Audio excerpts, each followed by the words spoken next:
All right. Hello. Just a quick little video about the work of gravity. We've talked about work, right? Work is the integral of, right? Or not the integral.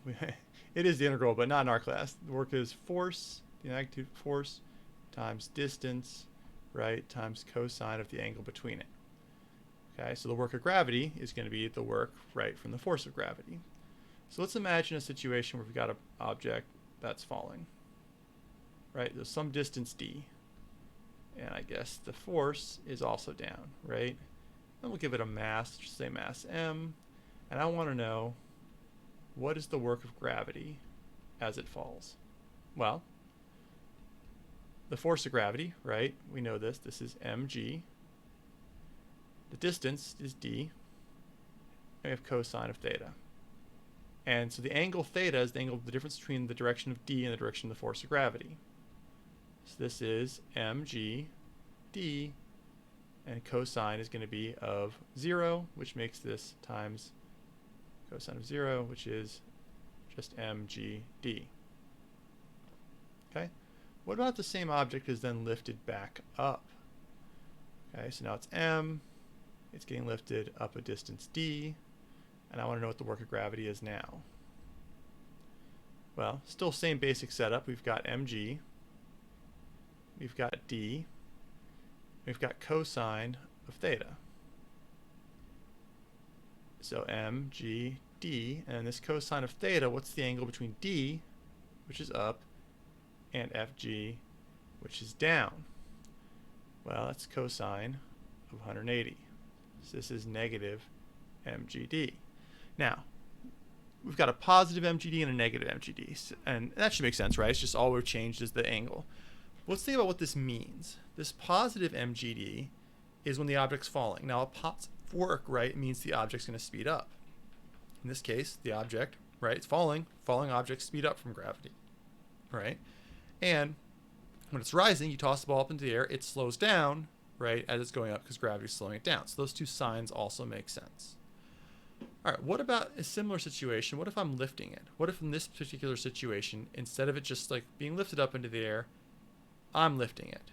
So what's making it go up that d, that distance d?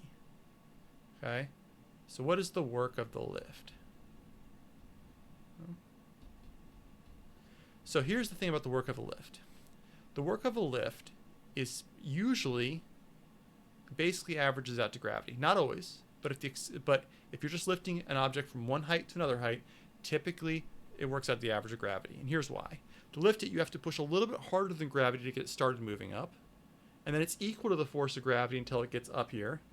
And then when it gets up to that point, you get close, the force, you have a little bit less than the force of gravity, so it slows down. So overall, if there's no acceleration, like while during the lift,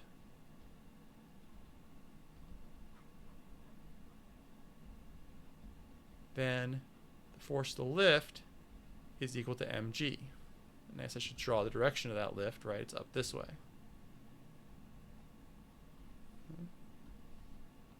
So, what's the work of the lift then? Work of the lift is equal to the magnitude of mg times magnitude of d times cosine of the angle between them. And that should be 0. So this should end up being mgd. Now look at these two values. When lifting this object up, we got work of gravity is negative mgd, and the work of the lift is mgd. That makes a lot of sense if you think about it. If I lift an object, right, it's here to here, all right, I've changed its height, right, but its kinetic energy is 0 here.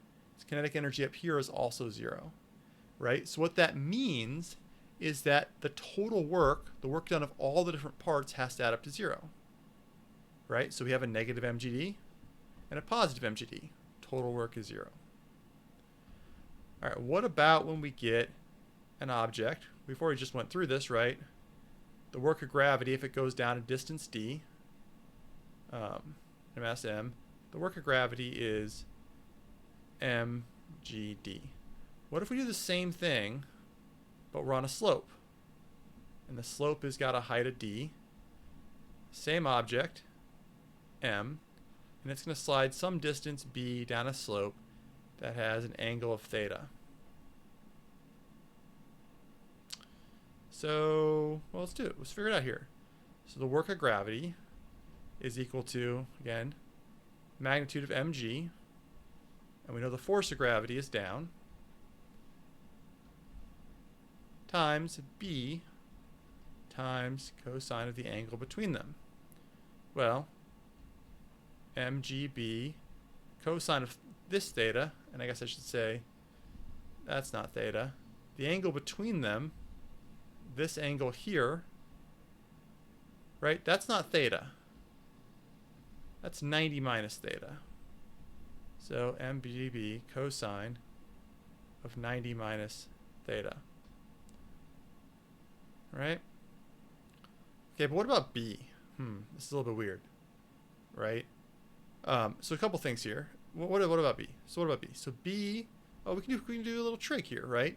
D, which is opposite over b, is equal to sine of theta, right? This is opposite over hypotenuse, which means that b is equal to d over sine of theta. So what if I plug that in here? mg, and this is d over sine of theta times cosine of 90 minus theta. And what's cosine 90 minus theta? Oh, that's also equal to sine of theta. This is mg d over sine theta times sine theta, which is just mg d. Turns out that the work done by gravity is not dependent on the direction it's going. It's just dependent on the d, the height change, right? So we can use that. If it's on, like, if you're going up an escalator, it's the same work of gravity as if you were going straight up and down. So as long as you know that height, you can figure out the work of gravity. All right, we're going to do one quick example here. A crane lowers a 5 kilogram pallet of beams at 5 meters at a constant speed. What is the work done by the crane on the pallet? What is the work done by gravity on the pallet? So, just going to work it out. All right, so we've got a crane. Here's my pallet. We got the force of the crane is upward. You might ask, why is the force of the crane upward when it's being lowered down? Well, I mean, the crane is still holding it upward. If the crane let go, it would just fall it would fall like in free fall. The crane is still exerting a force upward. Force of gravity is down. This is 500 kilograms, right? This is a constant speed, which tells us that F crane is equal to Fg in magnitude. It's actually equal to negative Fg.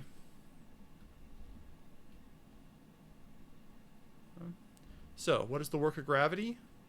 The work of gravity is, right, the force of gravity times the distance. This is 4 meters. Oh,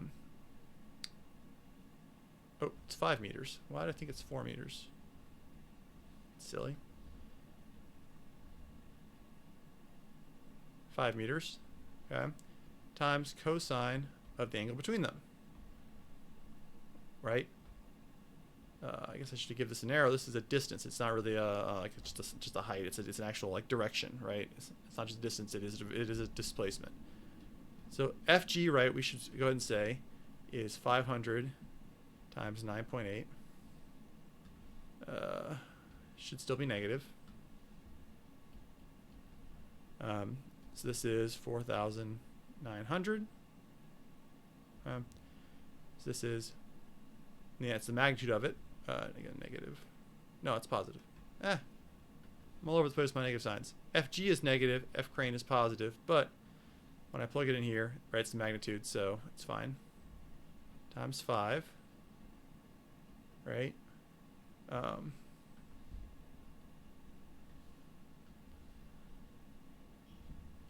cosine, and this is of 0 degrees, right? Because force of gravity is down, force of crane is down. Okay, this is 20,400. It's the right number of zeros, right? Joules. What about the work of the lift? Anyone want to guess? Well, the work of the lift, right? It's gonna be the force of the lift times 5 cosine of theta. The force of the lift is right the same thing. It's 4,900, right? 5 is obviously still 5. And cosine of 180 is just to be negative 24,500 joules. All right, and that's it.